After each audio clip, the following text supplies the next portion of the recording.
Hello बच्चों, recently मैंने एक पेडिग्री प्रॉब्लम अपलोड की है एंड वन स्टूडेंट की क्वेरी है मैम आप इसको एक्सप्लेन भी कर दीजिए। तो चलिए इसका स्टेप बाय स्टेप सोल्यूशन देखते हैं। यहाँ पर एक पेडिग्री प्रॉब्लम है, इसके 4 ऑप्शन है, हमें करेक्ट स्टेटमेंट के साथ इस पेडिग्री प्रॉब्लम को मैच करना है। पहला स्टेटमेंट कहता है inheritance of a condition like phenylketonuria as an autosomal recessive trait.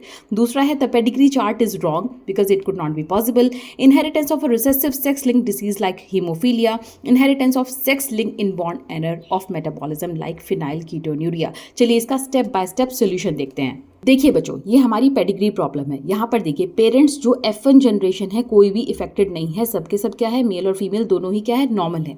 Second generation में क्या हो रहा है, कुछ किड्स इफेक्टेड है और कुछ किड क्या है, यहाँ पर नॉर्मल है।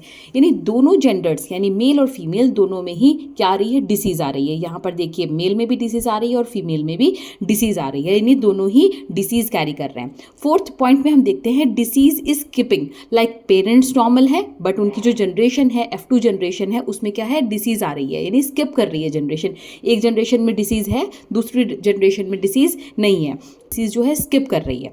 अब आते हैं हम अपनी स्टेटमेंट्स पर। अगर ये सेक्स लिंक्ड होती यानी एक्स लिंक्ड होती तो क्या होता, मोस्टली मेल इफेक्टेड होते, बट यहाँ पर तो फीमेल भी इफेक्टेड हो रही है, तो इसका मतलब क्या है, ये एक्स लिंक्ड डिसीज नहीं है। अब दूसरे स्टेटमेंट पर आते हैं। If disease is autosomal dominant तो one parent must be affected. अगर ये ऑटोसोमल डोमिनेंट होती तो कोई एक पेरेंट इफेक्टेड होना चाहिए था, जैसा कि यहाँ पर नहीं हो रहा है, तो ये ऑटोसोमल डोमिनेंट नहीं है। तीसरे स्टेटमेंट पर आते हैं। यहाँ पर क्या हो रहा है, ऑटोसोमल रिसेसिव के बारे में देखते हैं। पेरेंट्स कैरियर हो सकते हैं और उनकी जो जनरेशन है F2 जनरेशन जो है वो डिसीज़ कैरी कर सकती है। तो यहाँ पर देखिए डिसीज़ कैरी कर रही है, कुछ जनरेशन में यानी कुछ जो उनके ऑफस्प्रिंग है उसमें डिसीज़ है, कुछ ऑफस्प्रिंग में डिसीज़ नहीं है। तो यहाँ पर ये जो करेक्ट स्टेटमेंट मेंशन हो रही है वो हो रही है ऑटोसोमल रिसेसिव। अब देखते हैं अपने ऑप्शंस को। So, as per the options, inheritance of a condition like phenylketonuria as an autosomal recessive trait. या पेरेंट्स के पास जो है वो डिसीज नहीं है, अनएफेक्टेड है, जब उनकी जो प्रोजेनीज है उसके पास जो है वो डिसीज कैरी कर रहे हैं।